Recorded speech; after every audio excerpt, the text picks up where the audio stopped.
Oh.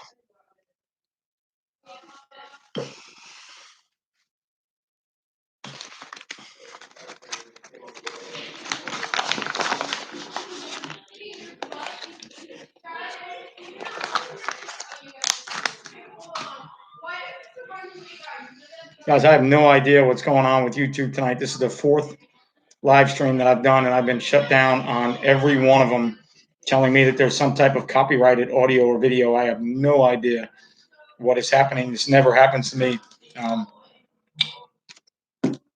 I don't know why all of a sudden this would happen. I don't know. About every time after about 4.5 to 5 minutes live, it keeps popping up this message that tells me that the stream has ended and gone offline because of some copyrighted audio or video. I'm not showing any audio or video other than the live stream of myself. So I have maybe YouTube has a coronavirus. I have no idea what's going on.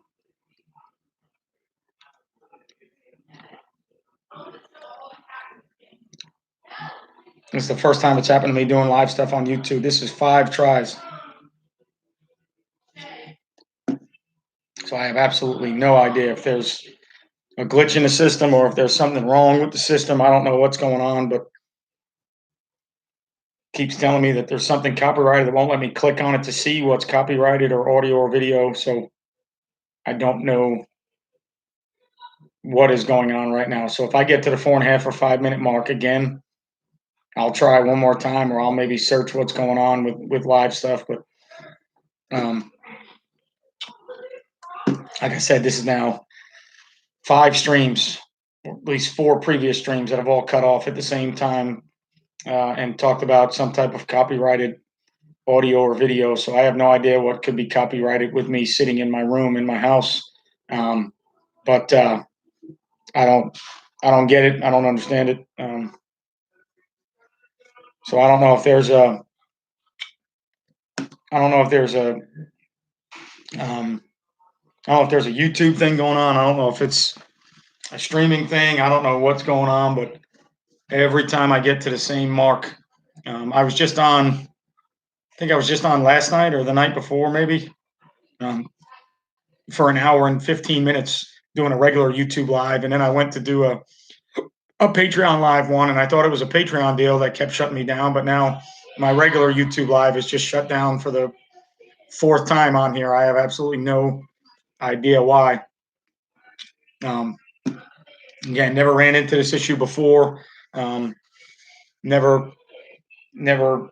Since we're not showing any videos and it's just me in front of my camera, I have no idea why it would happen or why it's going on. But this is 4 or 5 tries now, so it's been shutting off at the 4.5 minute mark. So we got about a minute left. So if you got a question, ask it now, and I'll answer as quick as I can. I'll just keep coming on live for 4 minutes at a time if that's what it's going to do until I can figure out a better way of what might be going on.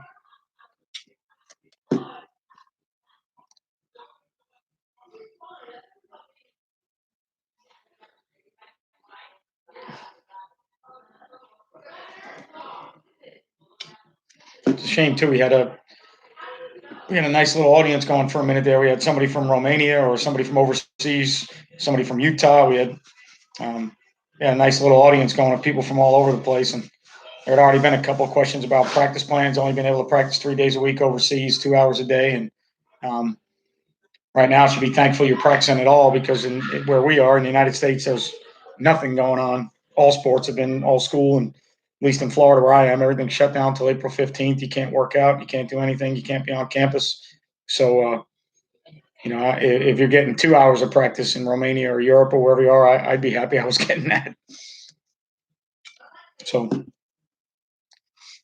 all right, the 4.5 minute mark and haven't shut down yet. So maybe it's certain words I use that get flagged or copyrighted or something like that because I have no video or audio I'm using. So I have no idea why it would get flagged or why it would get copyrighted or why it would get why there would be an issue with that. I don't know.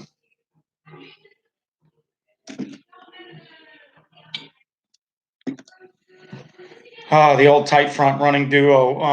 It was a little bit of a pain in the neck for us, trying to figure out whether or not the one thing we usually don't do when we run duo is we don't arc release and read the four eye because it changes the rules for our kids. So we try to keep it a gap scheme, um, and we try to keep it a gap scheme and keep the rules the same. So the problem is you got to determine, you got to kind of figure out where the fourth rusher is coming from, um, and so you don't waste any linemen up front. So usually you want to give the center help with the nose. You try not to leave the center by himself, um, on the nose. So normally you want to get the front side guard to help the center, and then you want to turn backside guard and tackle to the four eye and the outside backer. But if that outside backer is walked and not coming, then you end up wasting a guy. Um, so it's a little bit of an issue. It's kind of a team by team deal with trying to figure out, is a fourth rusher coming? Are they sending a fourth? Yes or no? Is he coming from?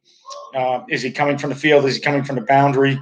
Um, just issues like that. We ran dart against the tight front a little bit, tried to pass set the four eye, and then tried to read the four eye on the backside and figure out how we could get our combinations. Get the double. We actually could block back on the four eye on the backside and read the edge if we knew he was coming. We could double a nose since we had the backside tackle pulling for the front side backer, but we had to make sure to the side we were running the dart that guy wasn't coming. So the tight front is kind of a case by case scenario with film. Are they only using those three? Are they sending a fourth? Are they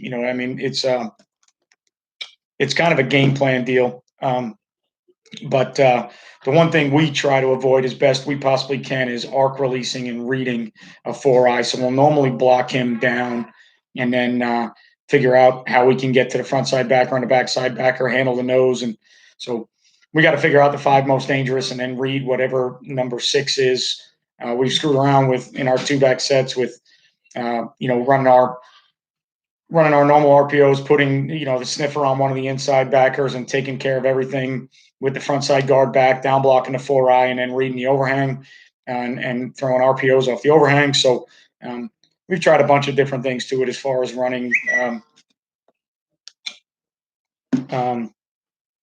running our duo play, but we've gone to dart a little bit. We've gone to some perimeter runs, and next year we're going to be running inside zone and wide zone. So I'm interested to kind of see what we're going to do with that and how we're going to do it, and what we're going to do with that four eye on the backside, if we're going to try and cut him off and climb up from there. The bottom line is, if you got five linemen and you're reading a sixth player, you got to figure out which five guys you're going to block, and then you've got to figure out who to RPO from there. So normally for us, we would kind of lock the box and try and take care of those five in the box, the three down and the two inside backers, and then we would RPO or access throw off a six or seven, um, if we were in one back. Most of the time, I would get in a two back though and see if I can get them out of that tight front, or see if they can add guys to the box, because a lot of times if they stay with that tight front, you got to get that extra safety down, like Iowa State does and some other people do to kind of give you that eighth guy in the box versus two back stuff. But the tight stuff is still relatively new. The tight front stuff, anybody that plays it well, it's still causing some issues for some offensive teams, and I just try and avoid the best I can changing rules to where all of a sudden, instead of down blocking a four eye, we're trying to arc release and read a four eye or something like that. If I did that, I would probably come up with a scheme that maybe was semi duo, semi midline, to where the kids would know that that's a different scheme, and we're going to arc release and read the four eye. Because if I call it duo, I want all of them to block a gap scheme and block their rules. That's just my 19 years of coaching football. I don't like changing rules. I don't like changing rules for plays because our kids get screwed up. If I wanted to get into coaching football, what's the best way to get started? I'm 20 and I don't know if it's something I have to go to college for. You don't necessarily have to go to college for coaching. It helps if you have a teaching job, or if you have a job that makes the hours conducive. The hours are so crazy with high school football that regular jobs usually don't coincide. Like for us, we get out of school at 1:20 or 1:40. I'm sorry, we start practice at 2:05 or 2:10. So unless somebody is, works midnights or is independently wealthy or something like that, a lot of times people with jobs outside of the education world don't have the exact schedule to match up with us. So you don't have to go to school to coach. You just have, probably go to school and maybe think about being a teacher And then if you get a teaching job or while you're in college, volunteer at a local middle school or volunteer at a local Pop Warner or youth association or volunteer and coach and let people know who you are and let people see that you're good with kids. You can work with kids and then kind of make your way up from there. So long story short, no, you don't have to go to school for it, but if you're out of the education world, it makes it a little bit tougher. Installing your offense. Time wise, do you use the 3-day model where you repeatedly do you spread them? I would like to think that we're going to get it in over a 3 to 4 day period and then just kind of build off of there. Whether or not we repeat it per se or if we build, we don't carry a ton of things. So if we get our base stuff in the first 3 days and then we build tags off of that. So if we get our base runs in and some RPOs and then we eventually add some RPO tags on to the base runs or if we get our base 4 or 5 drop back passes in, and then after day 3, we start working on different tags or things like that. So it would probably be similar, try and get it installed in 3 or 4 days and then go back. I don't know if we exactly repeat it like the model you're talking about, but we probably get it installed. And then as we go to repeat it, there'll be some repeat with some tags and other things, RPOs and route combinations from there. Hope that answered it, Trevor. I see that model that you're talking about all the time where guys say they install the first 3 days and then they go back and repeat it after that. And I think it's good. I think it works for a lot of people. I just don't know for us if that's the way, depending on what we're carrying. Now, and we don't carry a lot, so we could certainly do it. If we carry 4 runs and 4 or 5 dropbacks and our quicks and everything else, if we can get that all in 3 days and then repeat, that'd be great for us, though, with some of our RPO tags and things. I think it takes us a little bit maybe longer than the initial 3 days. When running RPO versus tight front, do you always read the overhang player? I guess always is a strong word. Most of our RPOs are overhang based. We do have some where we read. We ran buck sweep and read an inside backer. We have some vertical pop stuff where we read an inside backer, but 80 to 90% of our RPOs are based off of reading a 6th or 7th or 7th or 8th defender. If we're in 1 back, it's 6 or 7. If we're in 2 back, it's 7 or 8. So, it's really, for me, RPOs are a real simple deal. You're trying to handle guys that you can't block by reading them and throwing the ball off of them and how they fit. I get a kick out of the guys that used to say RPO means run power often. And what's funny about that is if you run power and you have to add a tight end in to get an extra gap or an extra body in the box because you have to be able to handle their bodies in the box, why would you not run power as an RPO and instead of adding a body, read the guy that you needed to add the body for? It's the same thing in theory, and now you don't have to block them. You can actually read them. So I think, some guys have that mentality of run the ball, run the ball, run the ball, where I want to run the ball too. And a lot of our RPOs are based off of physical gap schemes. They weren't trick and dick plays when you say the word RPO.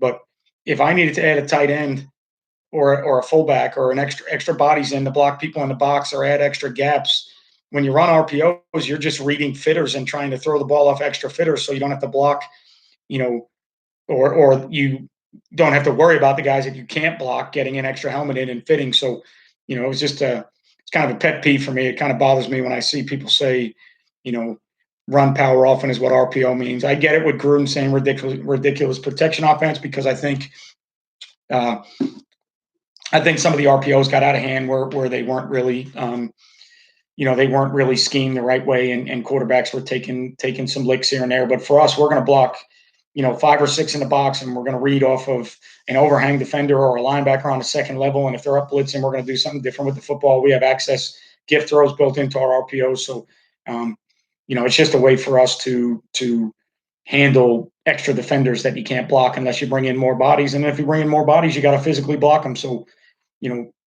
I learned a long time ago, if you can't block somebody, read them. So RPOs are just another way of reading. It's option football, whether the option people like it or not. We haven't seen as much wide zone in the past. I think we're going to see it again. We're going to run it again. I think the Titans and the 49ers and a lot of teams in the NFL had a lot of success with it. And I think you're going to see it a lot more.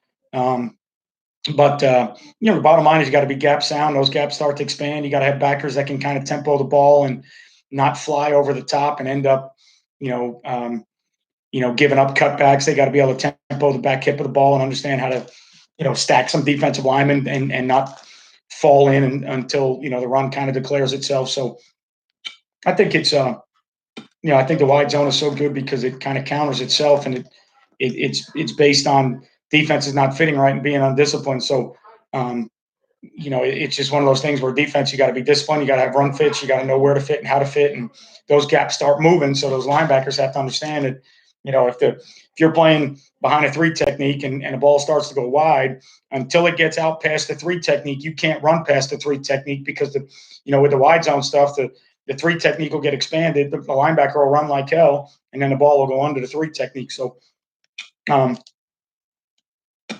you got to talk to your guys about tempo on the ball. Stay on the back hip. Don't go until you know. Obviously your D linemen have to play block rec and block destruction and fit gaps. And your three technique. If he's getting reached, he's got to beat the reach and kind of hold that point. And I think the big thing, the biggest thing that kind of defeats the wide zone or makes people struggle with the wide zone is when you can get some penetration kind of up the field and force the hand of those guys. They don't really like that. A lot of guys used to play head up and go back door.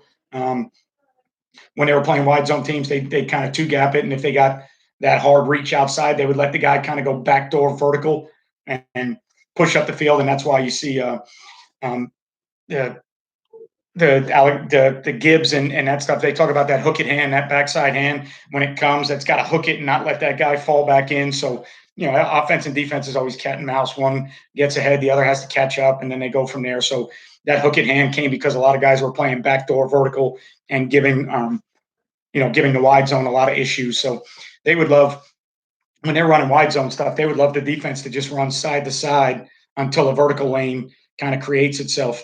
And and so, when they start getting that vertical penetration, I think it drives some of the wide zone guys nuts. So if you're playing teams that are good wide zone teams, you may want to think about getting your guys to kind of stunt, move, and penetrate a little bit. How many tags do you carry for your base schemes? I wouldn't say we carry a bunch. Within our read schemes, we got to know, like if we're running the way we ran duo, or if we go to inside zone, we have to know, are we going to, what are we doing with that sniffer if it's two back? Are we going to kick the backside end and block six and read a seventh or eighth and an RPO? Are we going to, bluff that backside end and arc release the sniffer and put him on an overhang defender, or somebody in the quarterback's now going to read the backside defender?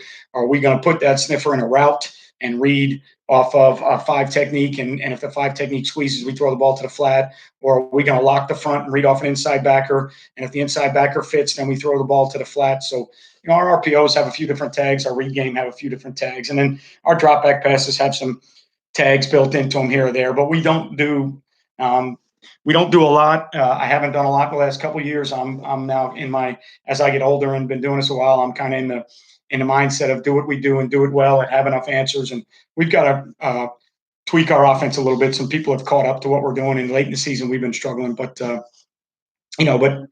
I've been running kind of the same stuff for 3-4 years now, and with some wrinkles and RPOs added in. But I think we just got to change. So we're going to go back to inside zone and wide zone. Hey, coach, I've only been a head coach for one school. I've been a head coach at 3 different schools in about a 30-minute radius of each other, all in Jacksonville, Florida. What is the airspeed velocity of an unladen swallow? I would say 6.8 miles an hour is what I'm going to say is the airspeed velocity of an unladen swallow. But if he could swallow, he might not be unladen. He might be laden. Are kids hard to work with? Any tips if I do a volunteer job? Kids are kids. I mean, everybody wants to say the kids are different. I think we have more single parent households than we used to when I was growing up. And, you just got to understand that every kid's got a different situation, and you got to kind of, you got to know the kid, you got to learn the kid, and you got to understand what they're going through each day. And you have kids that may not eat. You have kids that have things going on at home that they don't want to talk about. So then they take it out in other ways. But in general, kids aren't that hard to deal with. I think if anything, maybe they're a little bit lazier than they used to be. We live in a society of instant gratification like YouTube Live and Twitter. And I think people, as great of a thing as it is, and as much as I love it all for football information, sometimes I think it kind of gives us a false sense of security, like everything should be at our fingertips right now. And football and a game of football and working out and getting stronger and being disciplined. Those things don't happen overnight. So that's the only thing I can say that might be different. I am not really wise in the ways of anything. I just kind of, if I see a question like that I don't know the answer to, or it may be either a trick question or somebody trying to get a rise out of somebody or laugh, I just throw an answer out there and either you'll laugh or you won't ask again. I don't know. Yeah, parents can be annoying, but that ain't going away. That's been around forever. I mean, I think it's a little different than it used to be, but I don't think that's going away for any reason. But just got to be good. If you're good to the kids and the parents understand you're there for that, you're always going to deal with parents that say you don't get kids scholarships, you don't work hard enough, and that's just because they can't accept the fact that their kid didn't get a scholarship. As a head coach, um, if kids on my team get scholarships, it makes me look better as a head coach, and it makes me look like I have a better program. So why would I not want as many scholarship players as possible? So to say that I wouldn't be trying to get kids scholarships is a ridiculous statement because I'm trying to keep a job, I'm trying to run a program, and kids with scholarships make me, my YouTube channel, my play fast football, everything that I do in my life makes me look better if I have more scholarship players. So the fact that coaches don't do anything to help kids get scholarships is ridiculous. The college guys know who they want to have the scholarships. They know with Huddle Now and everything, social media and Twitter and everything else, those guys know 3 years in advance who they're looking at. And if your kid isn't one of them, just like I wasn't one of them when I played in high school, I was a Division III football player. So, it's just sometimes parents live vicariously through their kids and they need somebody else to blame. Yeah, I mean, it's one thing to stay home and play video games like Madden. Used to play a lot of video games. I used to play some PC games um, but I'm not talking about that. I'm talking about, wanting to go up uh, to a high school and be a varsity starter as a ninth grader and wanting to go up to, a football program, having never played before and being a starter and, having played 1 year and be a college player. They just want everything right now. And that's not the way the world works in football. Daddy ball is very annoying. Everybody in the stands think they played a little high school ball or they coach youth or YMCA ball or something else, so they all think they can do it. But even Nick Saban and Dabo Sweeney and Lincoln Riley and Orgeron, all those guys, they deal with daddy ball too because everybody in the stands is, if you run the ball and it ain't good, everybody else throw it. If you throw it and it ain't good, everybody else run it. If you blitz and get beat, everybody says don't blitz. If you don't blitz, they say pressure. If you play man, they say play zone. So daddy ball is daddy ball. I miss playing baseball already. Shit, but I miss playing it. Football wasn't for me. A strong wind would snap my neck. I wasn't a very big guy either, but it's something mentally. Football did something for me mentally. I loved baseball growing up. Played shortstop, was a switch hitter, probably the best sport I played, and probably should have continued playing it. But football for me mentally does something different for me that baseball couldn't do. Um, so yes, I'm a fan of baseball. I'm a big golf fan. I played golf in college as well. I play right now to about a 2.7, right around the 3 handicap. I've been scratched before, so um, as far as watching things on TV, though, I don't really watch baseball anymore. I went to a ton of Met and Yankee games growing up on Long Island, but I don't really watch baseball anymore. But I like it. Light of Brady leaving New England, what has the team done offensively that has made them so successful, especially in the short passing game? I just think I think because they're so good on defense and Belichick is so good on defense, he understands the matchups and the things that cause them trouble, and he goes out and finds the players that are going to, become those matchups. They've always had great tight ends. They've always had good pass catching backs and empty sets. And so I think Belichick knows what's going to give defenses problems because he knows what gives him problems. So he bases his offense around what gives defensive problems, and he finds the right players to fit his scheme. Max Scherzer gave us a 3-hour listen around 4 months ago. Yeah, he's a pretty good one to listen to if you're going to listen to somebody. Any thoughts on Jalen Hurts? I've been trying to get into college scouts. I hear a lot of talking. Quarterback. Yeah, critics are critics. Obviously, there's going to be things about his game that they are going to say won't fit the NFL level, but Lamar Jackson's doing pretty well. There's some other guys that are doing really well in the NFL. So I think somebody's going to give Jalen a chance. And if he gets a chance, it's just a matter of what he does with that chance. But they're going to talk about arm strength. He can't make all the throws. He's never been his last season, his last season at Alabama or his second and third season at Alabama, they had an NFL coordinator come back in. They threw the ball more. So And then with Lincoln Riley and all the air raid stuff that he does, he's been around passing game stuff. I think guys have, coaches aren't dumb. Those guys in college, when Tim Tebow was at Florida, and then he went to the NFL and they talked about his throwing mechanics and they tried to give Urban Meyer crap for not fixing his throwing mechanics. Urban Meyer said, "Look, we won 2 national championships while Tim Tebow was here, and he won a Heisman. And my job is to win college football games. And those guys get paid to win college football games, not to make per se NFL quarterbacks. So when they get Jalen Hurts, they're going to do everything to play to his strengths so that they can win football games. If that hinders him in the NFL, that's not really their job." One knows that Bruce Arians' offensive Tom Brady is going to be pretty good. Yeah, it should be. Depending on what Brady has left in the tank with a team, maybe that isn't as good. If they're a solid up front and they can keep people off them and they can get backs and tight ends that can win one-on-one and do the things that Brady wants to do, they'll be pretty good because Bruce Arians, he's pretty special. Anything odd gives you, whether it's tight front, odd front, anything odd is going to give you a little trouble because there's the uncertainty of where that fourth guy's coming from, and trying to figure out whether guys are one gap or two gap and where they're going to slant or they're going to angle. But the biggest thing that gives you trouble is when the guys on that side are better than yours. So even if it's an even front, you know where they're going to line up. If those guys are better than yours, you're going to have a hard time blocking it. So the physicality and the talent of the front is what gives you the most issues. And then on paper, X's and O wise, I'd say odd front. If teams can coach odd football right and they can get their run fits right with odd football, I would say odd fronts give people a little bit more trouble. Yes and no, off and on, Trevor. There's games where I script if I have a good feel of what the defense is going to do, and I have a good feel, or I want to get my quarterback in a rhythm, I'll script some plays. But I don't always do it. I've done it before. I've done it to some success, and I've done it to where it didn't work so well. But yes, I've done it. Don't do it all the time, but I think it's a good thing. Skinnier guys, you'd have to play receiver possibly, or free safety or corner, depending on how skinny, or if you can run and you're athletic, you can play corner and not be in as many of the run fits and all that. So there's places for skinnier guys in football. Yeah, we played Tebow 3 times in high school, and he absolutely beat us to death. His 10th grade year, we lost by 2 points, but his 11th and 12th grade year, they beat us like a drum. So it was pretty interesting seeing it live and in person. Alvin Kamara is a great player. I don't know how you would not rate him. Great running back, great every down back. He can do a lot of things. He's physical, catch the football, big play potential. So Alvin Kamara is a great player.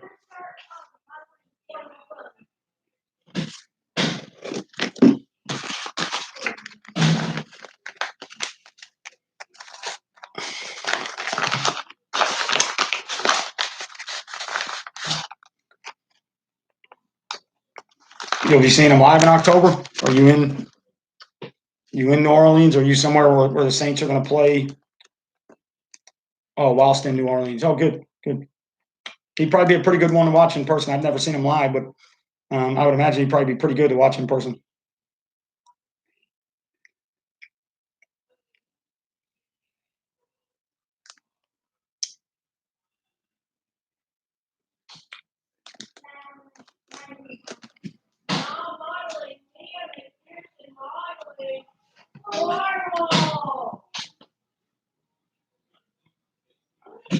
Like I said, I think he can be an every down back. He's a good physical runner. He catches the ball well out of the backfield. He's got good hands. He runs good routes. He's a matchup nightmare. So, I think he's going to be. I think he's going to be fun to watch in person.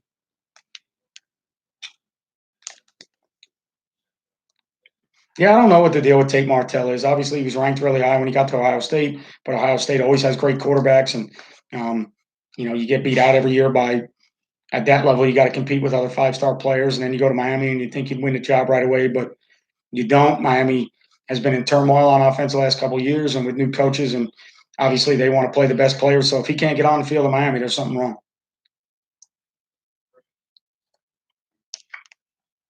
Yeah, you'll see in the NFL several guys hurdle people. They're so gifted athletically and so strong and so much bigger, faster than they used to be nowadays. That the stuff they do physically is pretty insane. Watching those guys do some of the things they do at the size they are. That's the other thing you don't realize. Somebody like Alvin Kamara, running backs, when if you stood next to them in the street, you wouldn't realize how big they actually are.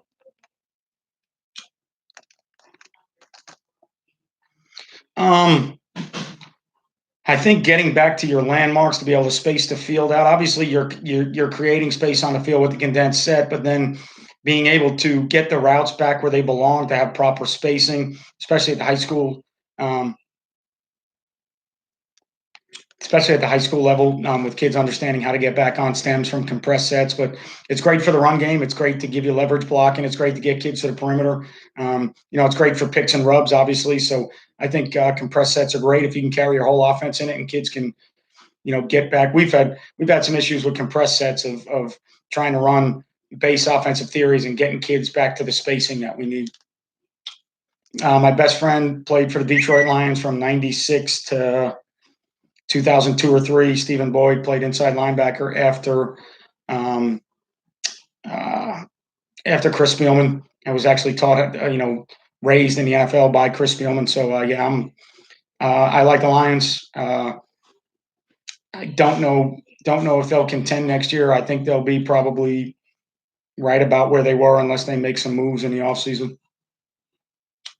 I don't think Alvin Kamara is small at all.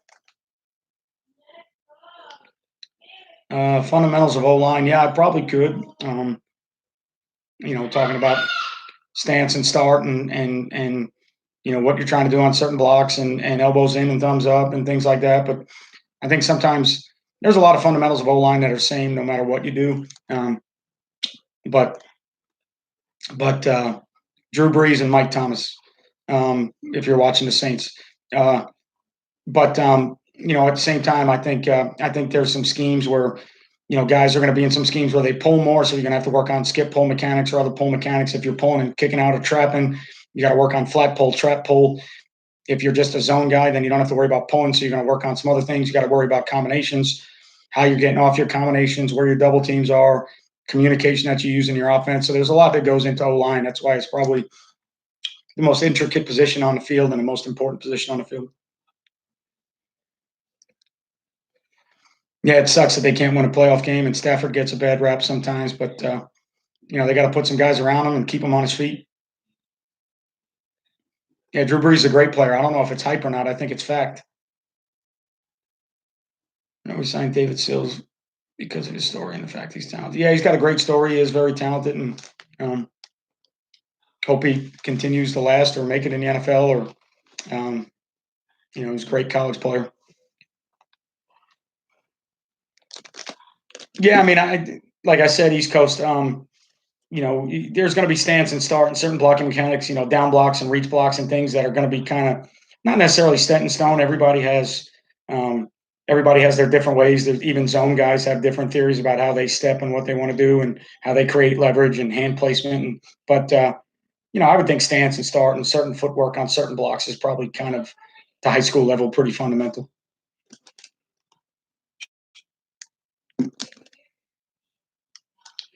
Yeah, they've kind of fallen into that mix sometimes where they don't have anything to hang their hat on. Stafford's good, but he's not good enough to carry everybody around them. They don't give him enough of a supporting cast. They don't get great in the run game. I don't know. You'd have to tell me who's the last great back. Obviously, Barry Sanders comes to mind, but how many good backs do they have? No, I was born in Miami, but I was raised on Long Island in New York. So I've been in Florida for my whole adult life, pretty much. I've been in Florida since 1998, but was born in 72 in Miami, moved to Long Island in 75, 75 to 98, was on Long Island, and I've been in Jacksonville, Florida, just south of Jacksonville, Florida since 1998. Thoughts on what the Cowboys should or should not be doing? I don't know. I think that team still revolves around Zeke, and I think when they don't get Zeke the ball enough and they try and do too much with Dak, that's where they get into trouble. So I'd be more worried about what they're doing with Zeke and not Dak. Obviously, I don't know if I'm an Alabama fan. I love Amari Cooper, but based on how he closed the year last year, I don't know if I would have given him 5 years to 100 million or whatever they gave him. He actually played like a guy that didn't want to be there the last couple games. I have a buddy of mine that's a Cowboy fan, and I'm an Alabama fan. So we watched some games at the end of the year when my football season was over last year, and all I could keep telling him was he looked like a guy that didn't want to play. It's not the Amari Cooper I remember from Alabama. That was a deep dive into.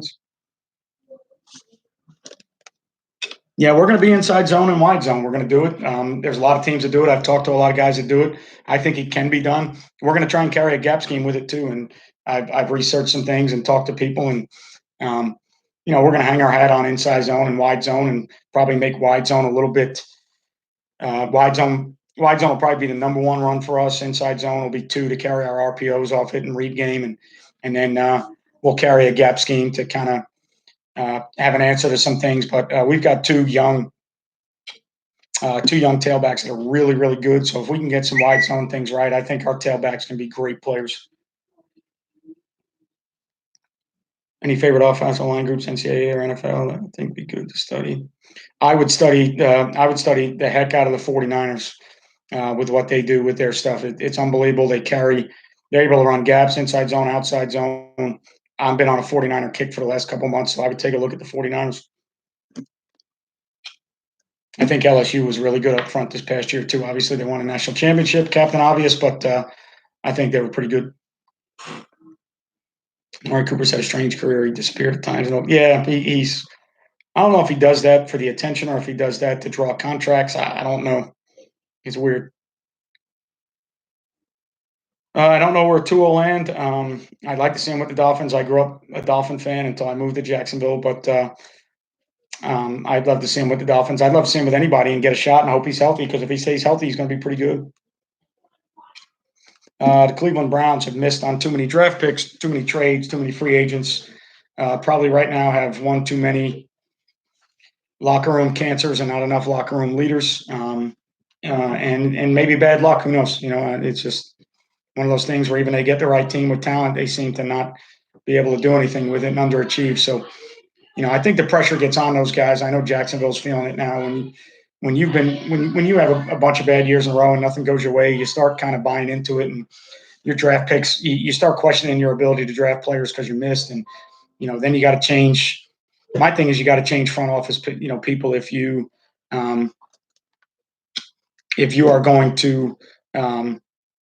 you are going to constantly miss in the draft, you got to change some front office people around. It's not always the head coach. It's the head coach isn't making plays. He's not throwing the ball. He's not running the ball. The head coaches go before general managers a lot, and owners, and I just think you got to do some things different in the front office. When we have the right people, we try to film every practice, and then depending on the days or what days it is, coaches are going to watch it afterwards, and then usually share notes with kids through huddle if we don't get a chance to watch it. But a lot of times, if we do watch it, it'll be before practice the next day.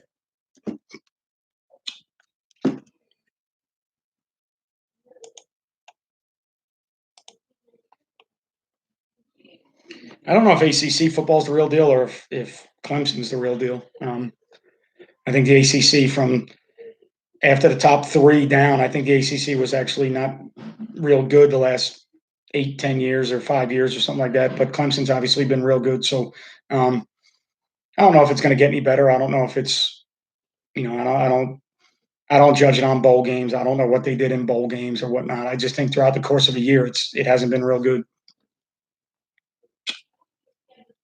And I'm not an SEC homer. I really could care. I'm an Alabama fan. When I grew up on Long Island and started playing football in 1978, we obviously don't have Division I football on Long Island. We have pro football, and so when it came to college, at that time, Notre Dame and Alabama were really the only two national games that were on almost every week. So I started watching Alabama, and then moved to Jacksonville, and 45 minutes from the University of Florida. So, but I'm not an SEC homer. I think the SEC West has been one of the best conferences in football for a while, and the SEC in general has been one of the best conferences in football for a while. But I just think that's because they've had had great coaching staffs with some of the best players, and some of the other conferences are catching up. But UNC going to be good next year. I think they'll be okay. I don't know. Good is relative. I think In the ACC, obviously, you got to catch Clemson, and you got to win your side, and then try and beat Clemson. But Clemson is the mark for everybody right now, not only in the ACC but maybe nationally. So I don't see UNC on that level yet. I think the ACC has kind of become some of those other teams have now that Florida State and Miami have struggled a little bit, and Virginia Tech's been off and on. I think some of those other teams now are trying to become the next relevant thing after Clemson, but nobody can catch Clemson. We signal in plays. We don't use boards, all hand signals. We don't use wristbands. I've used wristbands in the past, but we don't use them. Um, I've never used more than two signalers at a time. A lot of times I only use one signaler. My rationale on that is our kids screw up our signals so many times, and we screw up our own plays, that if the other team can figure it out better than than we can, working on it 5 days a week, then hats off. If it becomes a real issue that we know somebody else has it, then we'll use two signalers. How to prepare for a way better opponent? Should I try to take out the right weapon and play my odds? If you can take away a best player and make them play left-handed, that's always great. Um, try and find things that they're weak at and exploit their weaknesses and kind of limit their strengths. And bottom line of those is you do the things that you're good at, and don't try and make things up that you struggle with, or that don't do things that you're not good at just to try and beat a better opponent, because they'll just wear you out. So play to your strengths and try and find some of their weaknesses. I think Oklahoma can take the next step and get a defense. They're going to have to. Otherwise, problem with Oklahoma right now is they better be real good in the future. Otherwise, they're not going to get a nod in playoff games anymore, because human nature is in the equation. And I think there's going to be a lot of people on that committee that know that they've been in there and can't compete in the playoffs. So they're going to have to be real good to get a nod in the playoffs again. But yeah, they're going to have to get a defense. Any crazy experiences you have while coaching? Stories? I'm a sucker for underdog football movies. Not sure of the experience. No, I would say nothing movie like. We've had some big wins, some good wins. We've had some terrible losses. We've had some good stories with kids overcome some odds, but I don't think anything that would be. I think movies are scripted for a reason, and a lot of them are over the top scripted. A lot of those stories are embellished, but they make for good movies. But I don't know if they exactly happen that way in real life. You think about all the moves the Jaguars have made recently. I don't. Uh, the only move I agree with was Jalen Ramsey. I think he had to go. Um, I think it stinks to get rid of a Hall of Fame player, because I think he had Hall of Fame potential, but he's just too big of a cancer and too much of a problem. No idea what the hell went on with Calais Campbell to get 2 5th-round picks or whatever the hell they got, or a 5th-round pick for Calais Campbell. Obviously, they're trying to keep Ngakoue happy. They put the tag on him. He doesn't want that. He doesn't want to play, I don't think. Getting rid of Campbell to keep Ngakoue, and then keep the other kid from Kentucky, Josh Allen. I don't know why you couldn't have played with all three of them. I know in the NFL, getting after the passer and rushing the passer is a really big deal. So I can't see how you can have too many defensive linemen. The fact that people were saying that they couldn't keep all three of them, to me, was absolutely absurd. I must be missing something. I'm not an NFL guy. I've never been in a front office, but I would have been doing everything I can to keep those three, and then keep some of the other building blocks around that on defense. And then I would have built my team that way. But yeah, the pool's about the only cool thing in the stadium right now. Other than that, they can't put a product on the field. But yeah, it'll be interesting. Like I said, miss on too many draft picks, too many. You take a quarterback in the 5th or 6th round, and he ends up starting over a guy that you pay $80 million. That's never good. Obviously, the injury didn't help, but just a lot of bad things, bad luck. Some people are questioning if Shad Khan even cares about winning games, or if he just cares about making money or doing whatever he's doing with the games going to London. So it's not a great time in Jacksonville right now.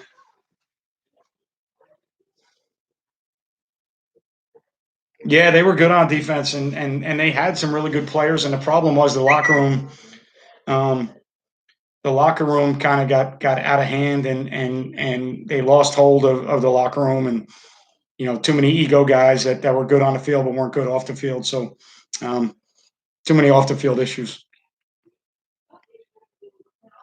I think you got to carry both. I mean, quick screens are a way to get the ball in space to your playmakers. Long screens are a way to slow down and combat good pass rushes, and slow down some blitzes, and get guys to think twice about playing straight man and sending 6 people or 5 people with a free safety deep in the middle. So I think you got to carry both.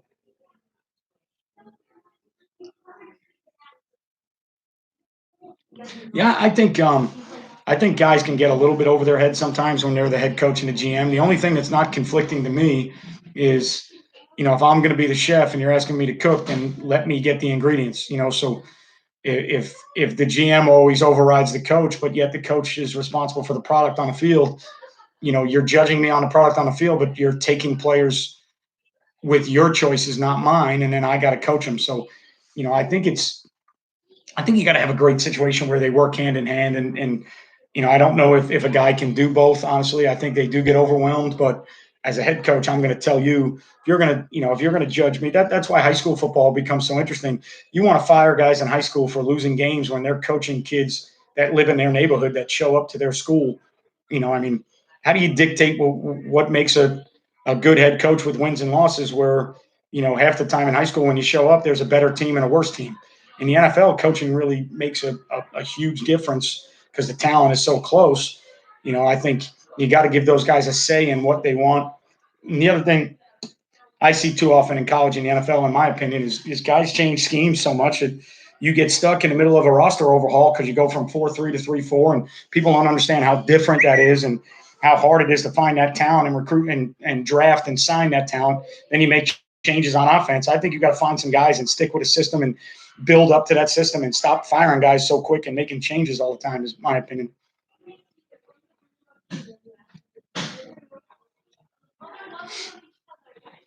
I'd love to make $3 or $4 million to get fired though. I could take a bunch of heat and lose a bunch of games to get fired after making 4 or 5 million. I can tell you that. You go 3 years making 5 million a year. You made yourself 15 million.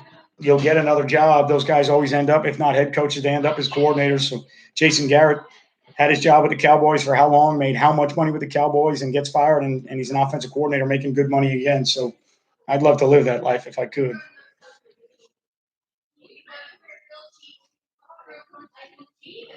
I don't think he has a ton of volume in game plan. I think he has a ton of.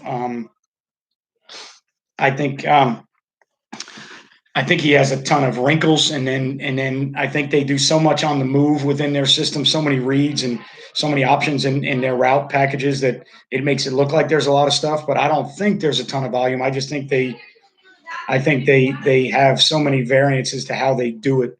Um, we really last year we carried dart power duo or gap without a pull or whatever you want to call it. Um, and buck sweep. Those were our 4 runs. That's all we carried. And then if you want to consider tagging RPOs or read, doing some different things in the duo game with how we use the sniffer fullback, but we only carried 4 runs, and then you build in some things off of motion and some read game and power read stuff. But we only carried 4 runs and 4 to 5 drop back passes and 3 quicks, and then 1 or 2 quick screens and 1 or 2 slow screens, and then and then 1 or 2 movement passes and 1 or 2 action passes. So, really no more than I don't want to consider how many plays it might be, but as far as schemes are concerned, no more than 14 to 15 different ideas and no more than 4 or 5 in each grouping. I like the DeAndre Hopkins trade. I like getting him with Larry Fitzgerald while Larry Fitzgerald's still playing. I think he's a great role model for DeAndre Hopkins, and obviously trying to get another weapon. Um, Another weapon for the quarterback. I think he had a good year. Based on what people thought and whether he could play at his height, whether he could make all the throws. Um, I think Murray definitely proved a lot of people wrong. I think he's a special player, and they're trying to surround him with some guys that make it easier for him. I think anybody that's building a young quarterback, I think it's real easy to build. You put good people around him, keep him on his feet. You got to have a good O line, and he can get his way out of stuff, but you don't want him shell shocked. And then you got to give him guys around him that make him. Tom Brady was special because he could make average players around him that were role players and that understood what they needed to do and understood an offense and how to get open. He can make those guys look great, but other quarterbacks need really good players around them. Lemon lime green.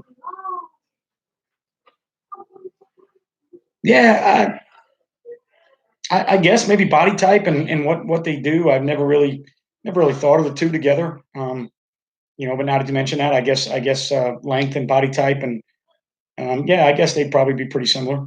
Which sometimes isn't the greatest thing to have two guys similar. Normally, you want one big body like that, and then you want a guy to stretch the field, and then you want somebody that's reliable that can get open, versus man to man in the slot. And so, I think a lot of times teams that build real well, they build some different things, and they have their red zone targets and their big receivers, and then they have their down the field stretch guys, and then they have their slot guys and their tight ends and backs. So I think you need to build your team around that. It's really good players, but the team doesn't make the playoffs for a long time. Is it the coach's problem usually, or do they? It's probably a little of both. But judging good players, I think sometimes is the hard part, because I think sometimes from the outside looking in, there's people that think maybe there's some talent there and there's some good players, but you don't you don't see them every day. Maybe they don't work hard. Maybe they don't lift. Maybe they don't do the right things in practice. Maybe they have a hard time memorizing a playbook. Maybe they don't know how to get in a formation. So I think only people within the organization and the system have a right to say who's a good player, and other people can say who's talented, at the high school level, at least. Obviously, in the NFL and college, you kind of know. Um, and then in college, when you get top 5 recruiting classes and you can't win, that's a little bit different than high school, in my opinion. Yeah, great hands, great ball skills. Obviously, somebody like Larry Fitzgerald uh, can't be in the league that long without having those things, but a great frame helps too. Um, how do I script? I don't. If I script openers, the only reason I'm scripting openers is based on things that I want to set up. There might be one player on the field. I might script openers to go after a certain corner on the field. So, I might attack him with a screen first, throw a deep ball on him second, or, you know, attack him with a perimeter run to make him make a tackle, and then throw a screen at him, and then go a deep ball and make him play 3 plays in a row. Sometimes I'll script plays to attack a corner that, if I get the ball on a certain hash mark, I'll go after a corner that's on my side of the field so they can't rotate. Um, I might have some big play shots in there or some trick plays early. So that's normally how I think about openers. But the rest of the game, I coach from gut feeling, and I don't carry a call sheet and I don't script. Play a team just like that in football, and they go 1-9 or 2-9 almost every year. And they used to be really good in the '90s, and now they're really bad, but produce really good basketball players. Yeah, who knows? Could be discipline, could be work ethic, could be weight room, um, could be coaching, could be a lot of things. I think only people in that program are the really ones that they're the only ones that really know. And if you're coaching against them, hope they stay bad and they keep going 1-9, because that's good for you.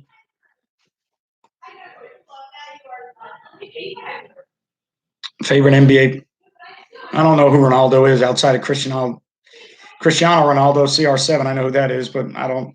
I'm not a big NBA guy, but I know a little bit about him, and I have no idea who Ronaldo is.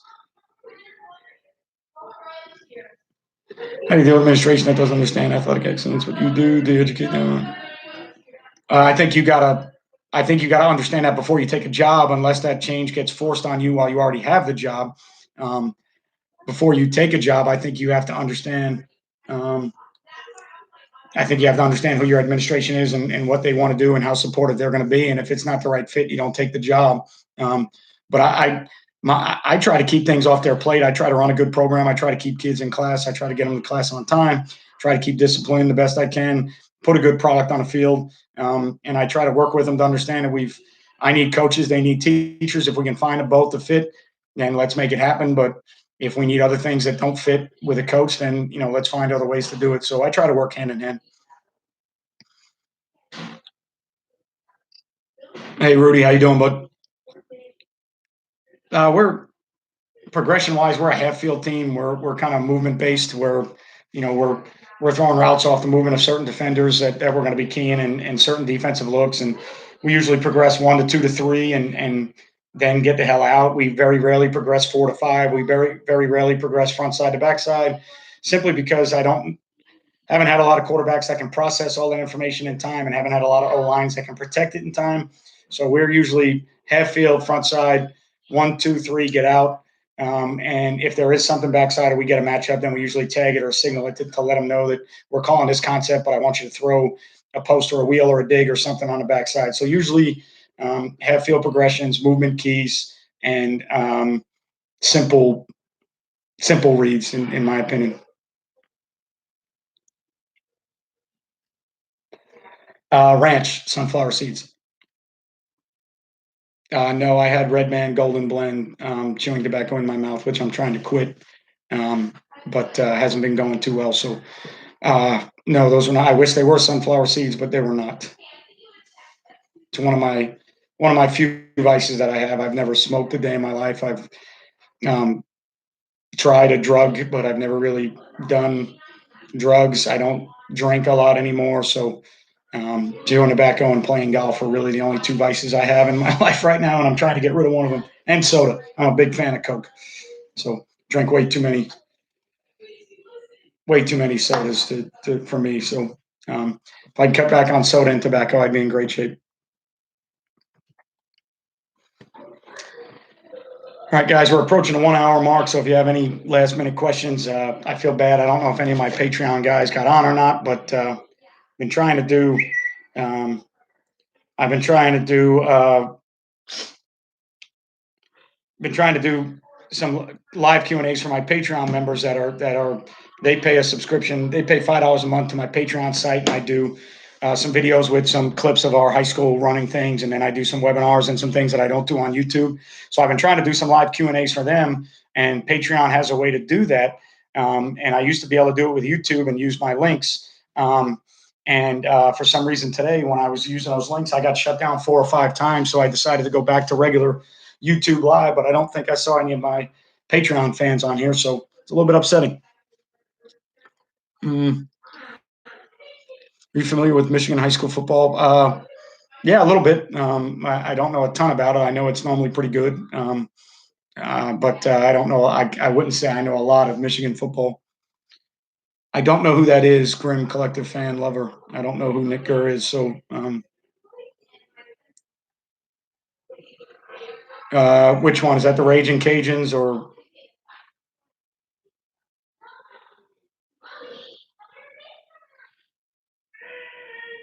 there's like 17 University of Louisiana's, I think, and they've all changed names 16 times. But my answer is no. If Nick Kerr is a great player that I should know about, or then I guess I better look into that. But I don't know who Nick Gurr is, unless it's just a funny name that you're trying to get me to say on YouTube Live. Sometimes I read that stuff and make sure I'm not saying bend over. I'm not a big formation guy. I only carry 3 to 4, and then some tempo stuff, some 3 back stuff. But we base out of twins open, 2x1, 2 back, 2x2, 1 back, 3x1, 1 back, and then a bunch of tempo formations that we get into. Moving a sniffer around, playing 2 sniffers with 3 backs and short yardage 3 back stuff. So not a huge formation guy unless you can carry. Now that we're going back to inside zone and wide zone, I might get a little bit more formation friendly because I think we can run it out all that. But some of our stuff with gap schemes and some of the plays we've been running the last couple of years haven't been conducive to multiple formations. And I think a lot of times when you carry a lot of formations, I know for me defensively, when I'm looking at teams on offense, they'll do some things formationally. And I know based on the formations they get into that they can only do certain things. So it makes it a little bit easier. The good offenses that use formations the right way and carry their whole offense out of multiple formations, I think those guys are great and tough to defend. But a lot of guys don't do it that way. Any other platforms I can follow you on, or you just YouTube? Have a great night, Coach. Fun watching you. I'm on Twitter, Coach Mac 8740. I also host a Sunday night Twitter chat, 8 p.m. Eastern, at FLHSFBCHAT. That's Florida High School Football Chat, abbreviated FLHSFBCHAT. Hashtag FLHSFBCHAT on Sunday nights on Twitter at 8 o'clock. We do an hour. We do an hour Twitter chat every Sunday night. I'm on Instagram. I just started Instagram. And I have my Patreon site, patreon.com/Coach Mac. It's $5 a month. Do a couple extra things that I don't do on YouTube. So,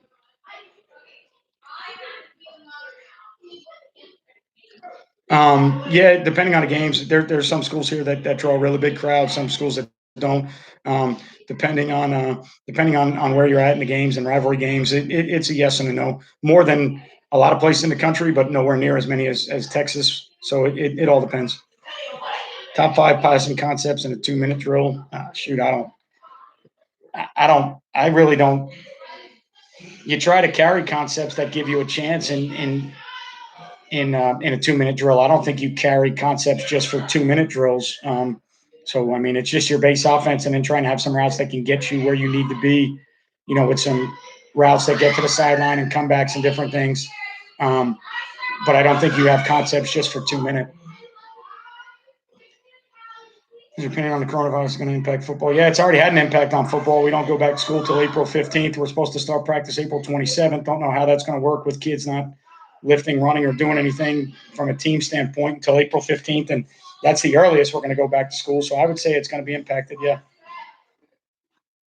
Squat and power clean, Olympic lifts, anything you can do.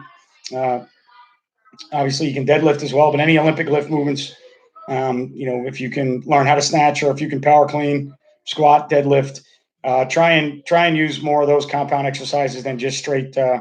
Leg extensions are okay, leg curls are okay, things like that are okay, but try and develop, if you want to run, develop the overall lower half, develop quads and hamstrings and glute muscles and strengthen all the muscles around the kneecap and just overall develop the same way, triple joint extension the same way we would develop an athlete.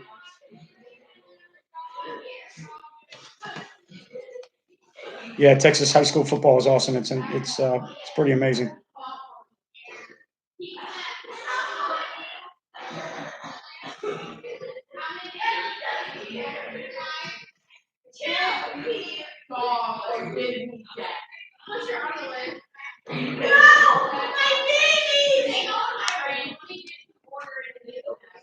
Yeah, now that I looked it up on the internet, I guess you wanted me to say it a little bit faster and kind of sound. So obviously, here's what happens when you're on a YouTube site. You run into people like this all the time. So Grim Collective fan lover, I hope you're having a great night. Trying to get me to say a word that people would deem as a racial slur when I coach football and have been coaching multiple ethnicities and religions my entire life. So great job. I don't know if it's worthwhile even blocking you. I don't know how to block you, but if this is how you get your enjoyment during the coronavirus time, God bless you, sir. Have fun. Um, I don't think anybody else on this site is going to um, look at the things that you're typing and trying to get me to answer or say. If they made it a good night for you, congrats, my man.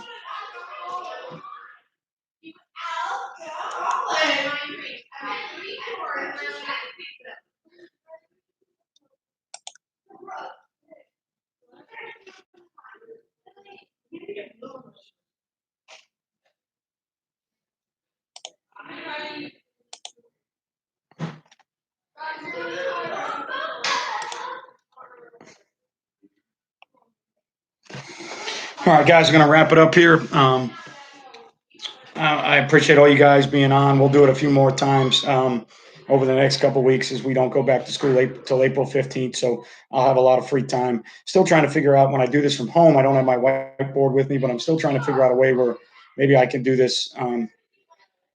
Maybe I can do this on some type of.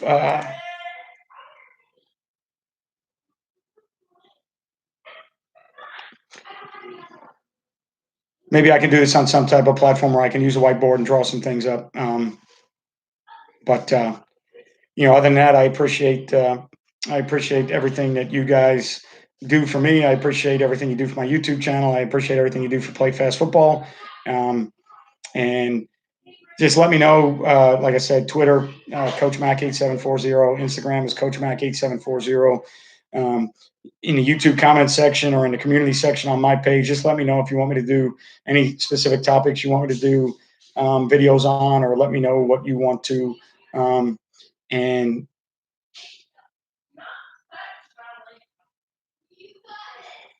Saran wrap to the wall and use a highlight. Yeah, I probably could.